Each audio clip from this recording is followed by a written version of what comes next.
On your Wednesday episode of Locked On Raptors, ahead of the Toronto Raptors' massive clash with the Atlanta Hawks tonight, we dig into Pascal Siakam. Could he be traded to the Hawks at some point? That's certainly out there. Plus, we will dig into Michael Grange's latest on Siakam and whether an extension might happen. All that, plus your mailbag questions with Katie Heindl coming up on today's show. Thanks for hanging. You are Locked On Raptors, your daily Toronto Raptors podcast, part of the Locked On Podcast Network, your team every day.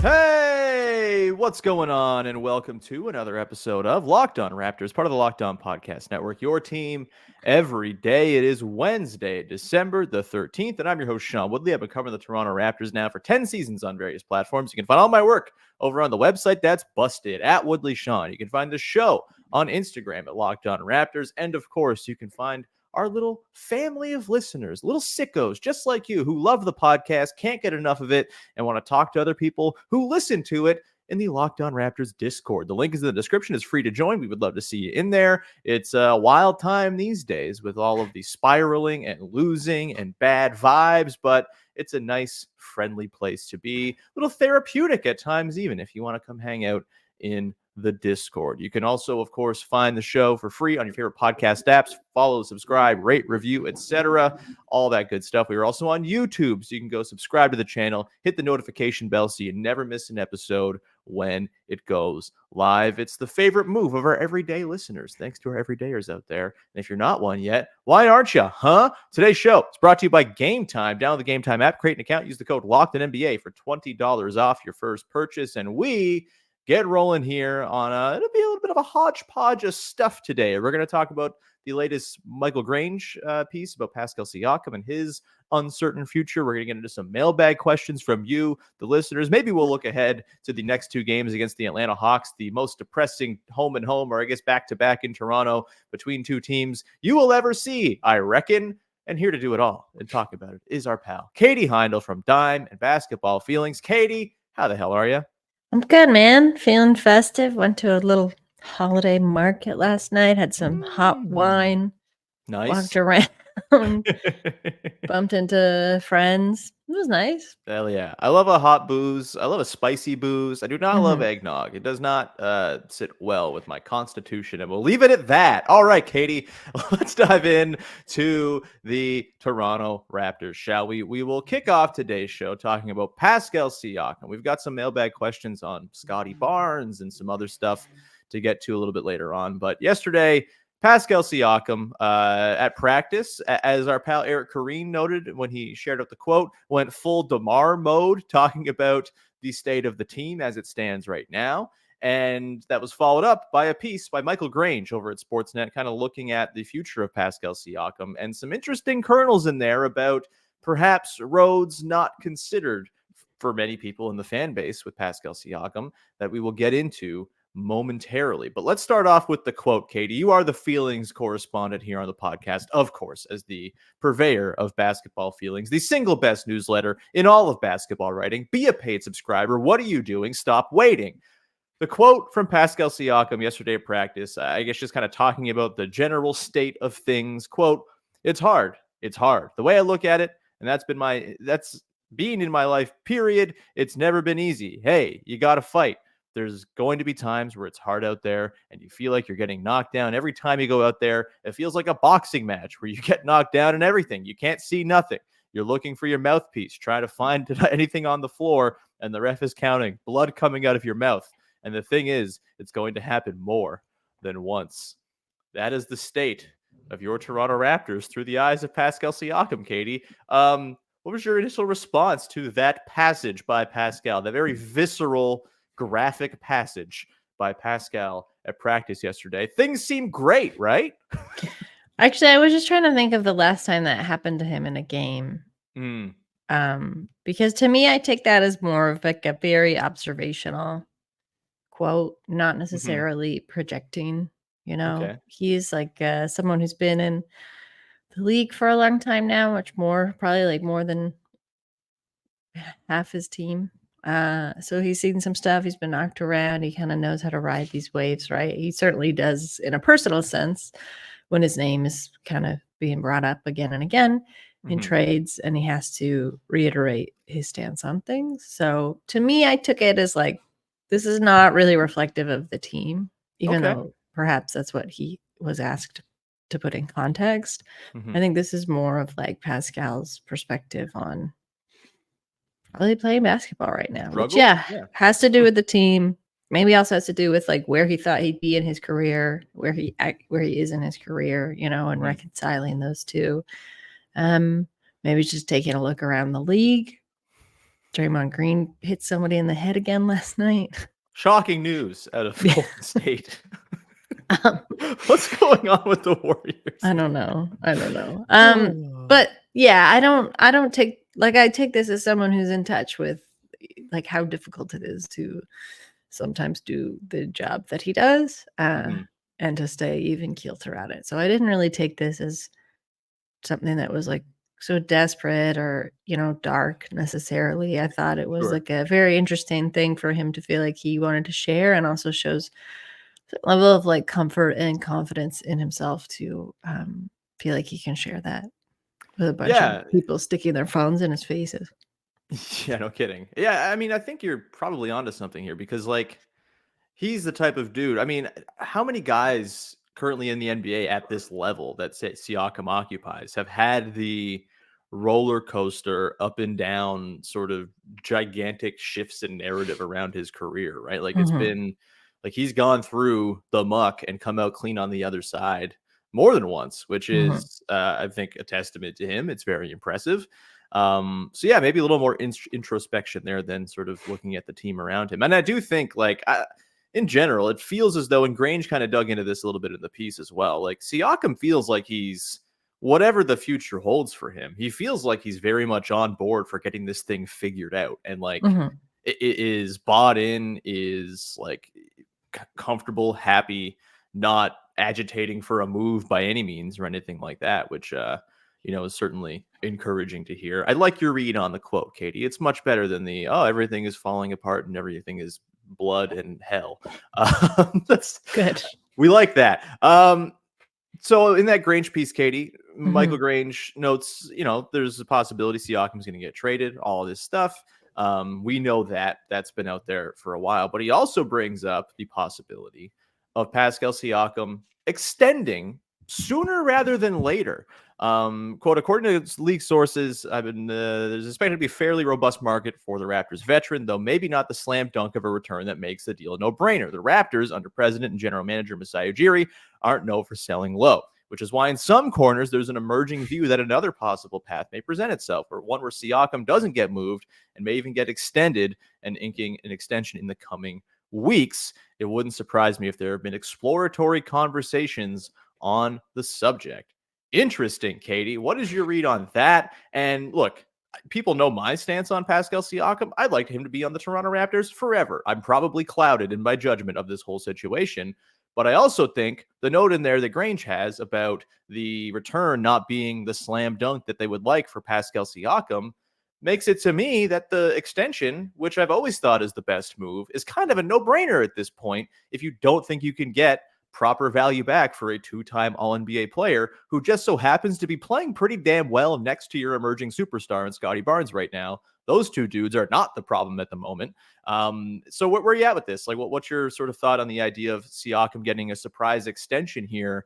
Maybe not even that far away, like as Grange notes, for like cap reasons and off-season trade purposes. If the Raptors wanted to revisit it in the summer, getting something done by December 30th is what allows them to revisit moving him in the summer, if that's what they choose to do. Or they could see the light and say, hey, why don't we just keep this guy with Scotty Barnes? But that's just me. Where are you at? Well, what does your sort of, what's your instinct reaction to hearing that? And what are your thoughts on that potentially being the course of action here for the Raptors? Is it just more of the kicking of the can down the road that everyone's mad at? Or do you think it's pretty sensible? I think it makes sense in terms of return, just because a lot of the teams other than the Hawks that the Raptors had said to have been in talks with through the summer, or kind of in any other time where Pascal's name was mentioned, they've sorted their stuff out. So you've got also a lot less destinations and maybe a lot less teams that are willing to part with who they have, because they've made the moves, in lieu of the Raptors coming through for them. So the market, I think, has shrunk in that sense, not because of like it's reflective on Pascal Siakam's skill or anything like that, or like which team would want him, but I think of just like which team is available to make a trade. I think that market has shrunk. So I think that's probably pretty apt. I don't mind the idea of extending him because I think, as much as I think it may look like continuity and just doing the same thing for the sake of what they know, to a lot of people, it also does give some continuity that I think the team needs, and is probably a holdover from the last few seasons, where it's like it still gives you direction. It's like a lot of fans and media we report on we're clamoring for them to make a decision. That is still a decision, just because it's the 100%. same thing. But you are saying like, yeah, we're going to extend this guy, so now we see him in our team's future, for the next X amount of time. And as you said, like if they do want to do something down the road, they still can. But to me, it makes sense, the extension part in that story, probably more than a trade. But and I guess this is maybe going to be disheartening to hear, but like I never came into this season thinking they were going to be all that competitive. Yes, sure, but like that doesn't necessarily mean winning every game, not losing like they have been, but maybe not winning every game, but showing more for it. And like oh shoot, I forgot what I was gonna say. I think I know where you're going. Like, just kind of, it's less about the results on the win and loss column and more about sort of like the stuff you learn about the players themselves, right? Yeah, sorry, my brain just reconnected itself. I'm not surprised, and so I don't feel like things are that dire. Like I didn't come into the season thinking that this team was going to be going up against the top 5 in the East. You know what I mean? Yeah. Like that was not to be their destiny. So I think clarity helps them get some more solid footing under themselves. Clarity to me, again, and extending someone like Pascal Siakam. But I don't think any move is going to immediately bump them up into the area of like super contender. No, I think, this is sort of the problem is, you can't look at this as like, oh, well, they're going to solve everything this season. They've painted themselves into such a corner with like the lack of back end roster development and picks out the door, where this is going to be a little bit to kind of get their ducks back in a row. But that doesn't mean you have to trade away your still best player, or toss up between him and Scotty Barnes, whatever your flavor is, that's fine. Like their best bucket getter, or however you want to frame it. Like, it doesn't mean you have to move him in order to get your ducks in a row. It might necessitate other moves if you want to keep Pascal around. And it might just be that you move him in the summer where you have him under contract and teams are more open to the idea of bringing him in, where they know they're going to have him for the next 4 or 5 years. That's perfectly feasible too. But to me, the market at the deadline has never felt like it's going to give you all that much. And you cannot afford to just sell low on Pascal freaking Siakam, not just because like he's a really good player, but also just like, what does that say as a franchise where you have this dude who you turned from a 27th overall pick, he built himself into the player he is within your system, and to just like have him go away for like way less than that type of player should garner. Like that is, I tweeted this yesterday, it's like mid 2000s Raptors ass stuff. You cannot go back to that. It would be much better to just keep the very good player under contract and figure it out later, even if that does, quote unquote, kick the can down the road. Sometimes that is good. Sometimes you run up against a limit, but you extend him and the limit then becomes a little bit further down the line. We'll come back to the other side, Katie, get into how I think this plays into a really good listener question that came in from Twitter, which hasn't happened in a very long time, but we'll get to that in just 1 second. But first, got to tell you about our friends over at eBay Motors, because right now, our partners at eBay Motors have teamed up with Locked On Fantasy Basketball host Josh Lloyd to bring you some of the best fantasy basketball picks each week, all season long. Whether you're prepping for a daily draft or scouting the waiver wire, every week we're going to provide you players that are guaranteed fit to your roster. And look, I have been using Josh Lloyd's advice all season long. I'm sitting 5th out of 16 teams in the Locked On Raptors Listener League right now. I'm feeling great. It's awesome. And some of the guys he suggested this week are in fact players that I have actually had on my team this season. He's got Isaiah Hartenstein, obviously filling in for Mitchell Robinson. That's a big one. I've had Mitchell Robinson on my team all year long. I'm missing that rebounds, but I forgot to pick him up in time, so I lost out. But I will say, Keontae George is one of Josh's picks for this week. Turned in a big game Monday, 30 points. He's not going to be out of the Jazz starting spot at any point soon. The Jazz are not very good. Keontae George is getting tons of opportunity. He's missing shots, but he is getting those minutes and putting up stats, and he's on my team. He's doing stuff, and he's helping me to my 5th place ranking right now in the Locked On Raptors Listener League. Perhaps Keontae George could help you too. And if you're not in a 16-team league, it's far more likely that he'll be available than it would be in our league. So go check him out. Josh Lloyd from Locked On Fantasy Basketball is going to help you win your fantasy basketball championship. And eBay Motors knows a championship team is about each player being a perfect fit. And it's the same with your vehicle. With over 122 million parts for your number one ride or die, you can make sure your ride stays running smoothly. Brake kits, LED headlights, roof racks, bumpers, whatever your baby needs, eBay Motors has it. And with an eBay Guaranteed Fit, it's guaranteed to fit your ride the first time, every time, or your money back. Plus, at these prices, you're burning rubber, not cash. Keep your ride or die alive at ebaymotors.com. eBay Guaranteed Fit only available to U.S. customers. Eligible items only. Exclusions apply. Okay, we continue on here. Katie Heindl of Diamond Basketball Feelings here to dig into some listener questions now. And this one here comes from What the Schmidt on Twitter, responding to yesterday's podcast post. And I think it's a good question, asking, is the Raptors front office getting to a point where they're wasting Scottie Barnes' talent? If they end up trading Pascal and other pieces for future draft picks, that could be years away. By the time we cash in on those picks, we could be in a similar situation that we are in now. And Katie, I think this is kind of the whole conundrum that the Raptors are staring down right now with the whole Pascal and OG thing. Trading them, sure, makes some sense in a vacuum, but also Scotty Barnes is in year 3, is 18 months away from the start of his second contract. And when you have star players, the clock is always tick, tick, tick, tick, ticking. And I'm kind of with What the Schmidt here on the idea of like far off assets and picks not really being what this team needs, because you run the risk of multiple years of pain heading into Scotty Barnes' second contract. And we know what really good players on their second contract start to do when their teams are losing a whole bunch. What do you think of this question from What the Schmidt? I kind of disagree in that I don't think you can. The idea with any super talented athlete is that they're going to get better. Obviously, you can't know how someone's career is going to shake out, injuries, etc.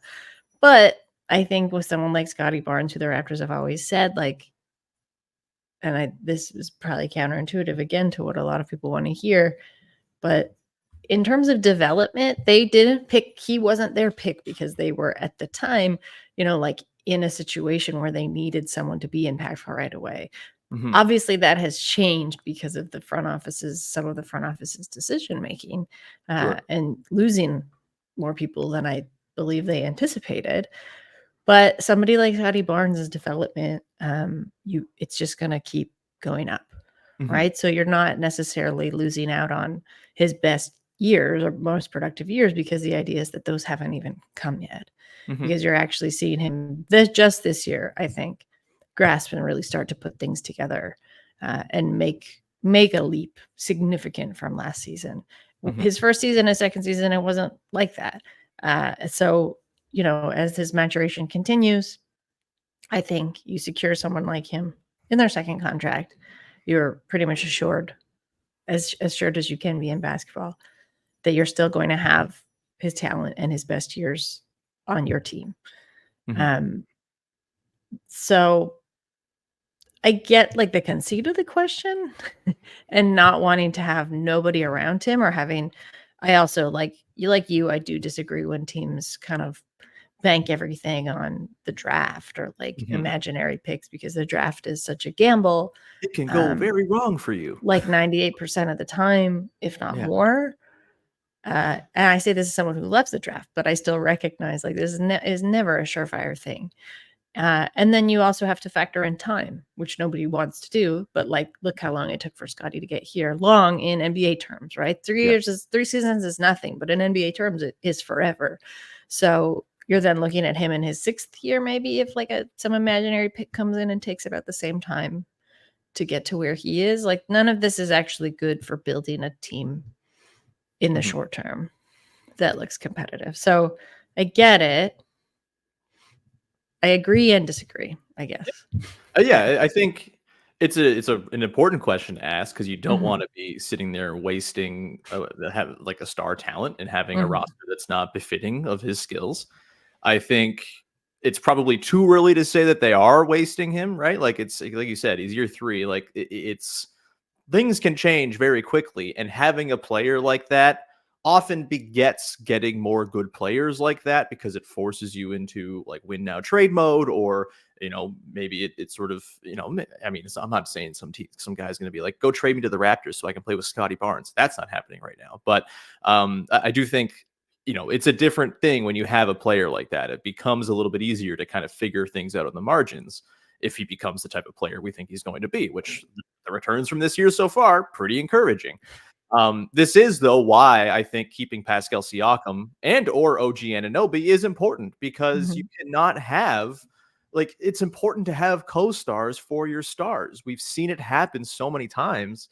The Mavericks, they seem to have figured things out sort of now, if Kyrie Irving constitutes figuring it out. But like, they spent a long time being like, okay, we're freaking out here because our team stinks, and Luka Doncic, he's going to have wandering eyes, and we don't have someone to pair with him. Like, the New Orleans Pelicans for years just dreamed they had someone of the level of Pascal or even OG to pair with Anthony Davis, right? Like, you have teams that can get deep into the second contract for their star players, and then it becomes desperation mode.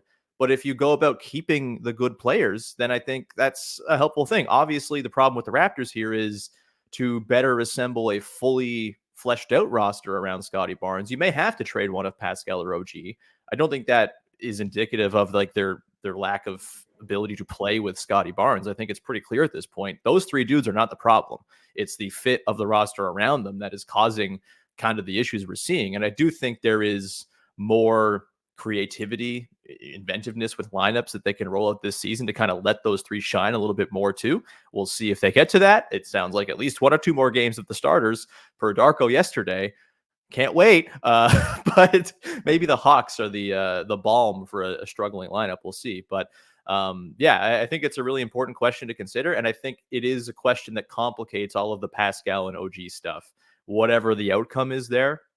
And it's why I think the talent play of Pascal in particular, this dude is awesome. You have a chance to keep him for 4 or 5 years.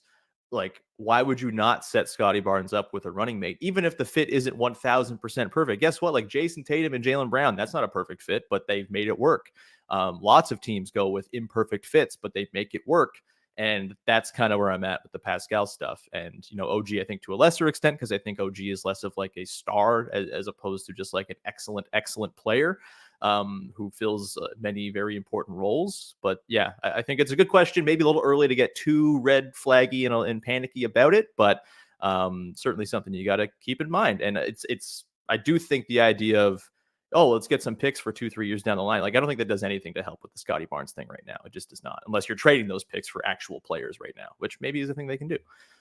We'll come back to the side, Katie. We got a couple more listener questions to get to. A really interesting one about Kyle Lowry and how a not completed trade all the way back, I guess, about 10 years ago this week, it informs, perhaps or not, the Toronto Raptors' approach to core players these days. We'll get to that in just 1 sec. But first, gotta tell you about our good friends over at Game Time, the single best place for you to go and buy tickets for your next event, whether it's a sporting event, music, comedy, theater. It's all there on Game Time for you with killer last minute deals, all in prices, views from your seat, and the best price guarantee. Game Time takes the guesswork out of buying tickets. I am a regular user of Game Time as someone who likes to keep an eye on the ticket market for games that are going on with the Raptors. Sometimes my cousin and I, he lives in Toronto, I'm in the Hammer, right in Go Train Rider way. We'll keep an eye in the afternoon. Ooh, Raptors tickets, a little cheap tonight. They're playing a bad team. It's the Wizards. It's the Hawks tonight, for example. And sometimes we're able to score some cheap tickets with a last-minute deal at Game Time to go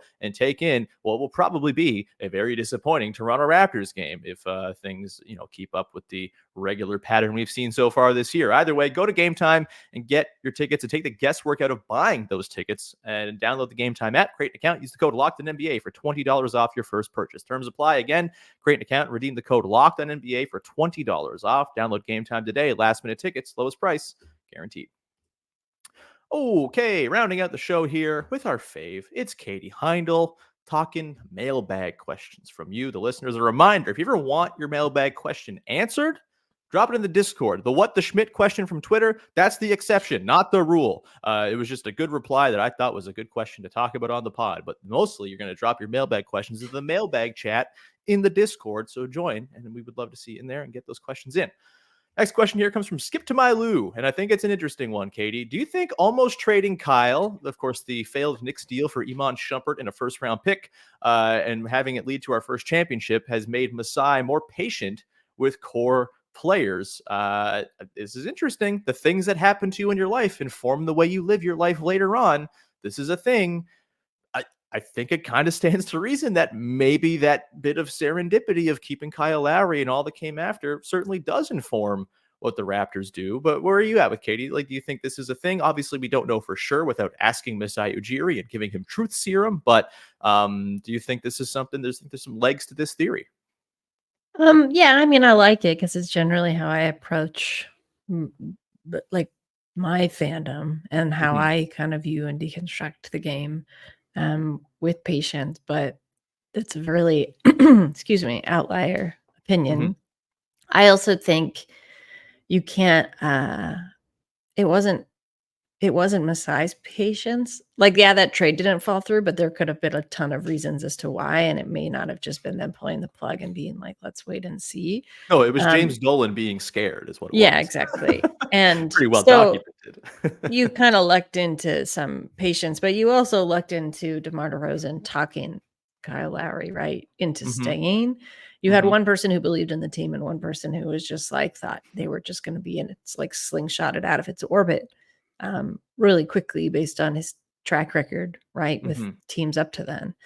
So yeah, you had a lot of success. You kind of knocked on defeat's door in a lot of really brutal ways also in those seasons, which I think is it easy to overlook, but I also don't doubt that there was some pressure to trade one of Kyle Lowry or DeMar DeRozan in those days too, in all of those defeats against the Celtics, the Wizards, the Cavs for so many years, when you just couldn't get over the hill.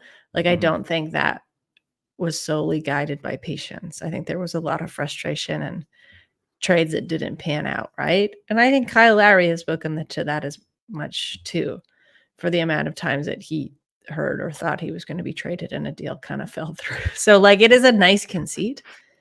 It's not, I don't think, how it worked. I think they kind of lucked into it. I think probably informed their patience or maybe reticence sometimes to let go of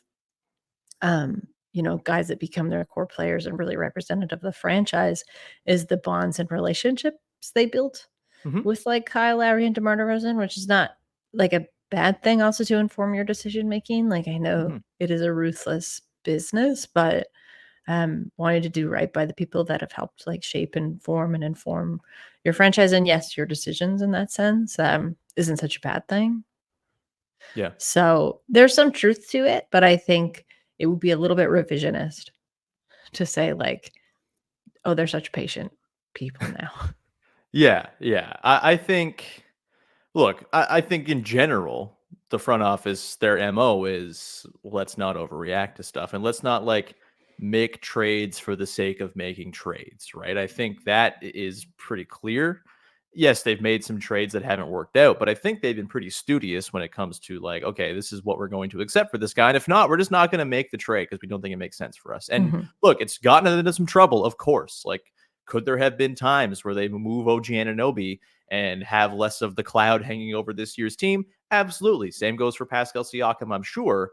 But I also don't think it's inherently a bad thing to value your own guys, want to be loyal to them, and want to try to figure it out with your own guys. Like, I think there's something admirable about that. I think the issue, and I think I'm coming to grips with this a little bit too, as someone who continually looks at the last decade and sort of the arc the franchise took. Obviously, that was like a once in a lifetime thing, right? Where you go from borderline tank job to, oh my God, we've won 47 games, and oh my God, like this is something we can kind of set up for a multi-year run here. That doesn't always happen. It may never happen again.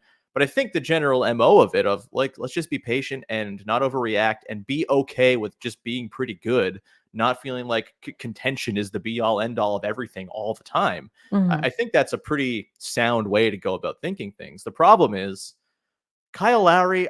The more we get removed from the Toronto Raptors with Kyle Lowry, the more I think you realize that dude was one of one. That dude was the guy who made the whole thing work. He was a basketball genius. He was one of the most underappreciated players of his entire generation and one of the most important players of his entire generation. When you really tell the story of the 2010s NBA, you cannot tell it without Kyle Lowry being heavily involved. And I just think they don't have a Kyle Lowry right now. And that's Mhm. fine. There aren't many Kyle Lowry. Kyle's Lowry. Is that what I'm looking for? But I think that's maybe where the front office, if this is actually, if there is legs to this theory and they are patient with their guys because they're hoping for another Kyle-like track, you're probably not going to get it because Kyle Lowry is, like I said, one of one. Is that maybe like a fair sort of summation, Katie? Like, do you kind of feel that as well with the whole, you're not really replicating that dude reality of it all? Yeah, and, like, to further that, that's why I think it would be a bit silly to bank on the exact same. It's like lightning striking twice, right? Sure. It's not in real life terms and in sports terms where I think it's even rarer. Hmm. Um, it it's great if it informs their decision making and maybe it makes them operate in a more, like, front-facing, honest way, which, from my experience, like, chatting with athletes, both current and former, would be and is, like, a welcome thing, to not have someone, like, lie to your face, in terms of, like, what your future looks like. So if that's the way that, like, if Kyle Lowry, helped them to maybe, I don't know, inform their character Hmm. bit, like, better, that's great.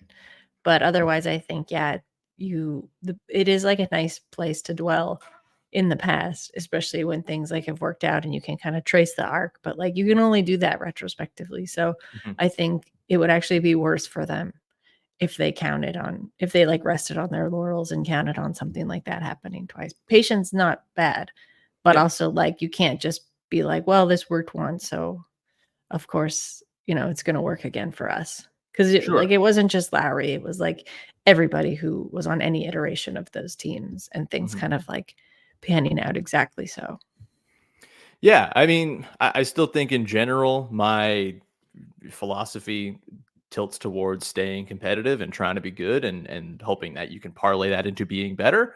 Mhm. But of course, that gets a lot harder when you don't have a Kyle Lowry type to help you do that and give you a constant floor. And if you're going to try to do it again, there is inherent risk of it not working as well if you don't have a guy like that. And that's just kind of where they're at. It's not to say they can't get a guy like that. And also that version of the team, last decade's team, did not have a Scotty Barnes at any point ever. So it's all different. Mhm. It obviously is varied in terms of the situations that both squads are in.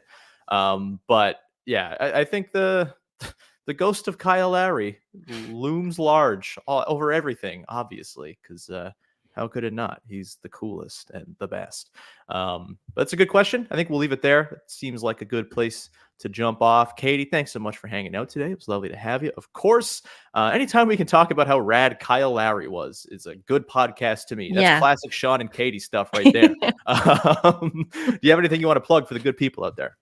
No, not really. You already plugged basketball feelings, so And That I'll feels do good. it again, damn it. Go to Basketball Feelings, subscribe, pay the $7. It's well worth the money. Great stuff. You're amazing, Katie. You're just the single best entity in all of basketball writing. And I will tell you that until I'm blue in the face. I don't care how uncomfortable it makes you feel.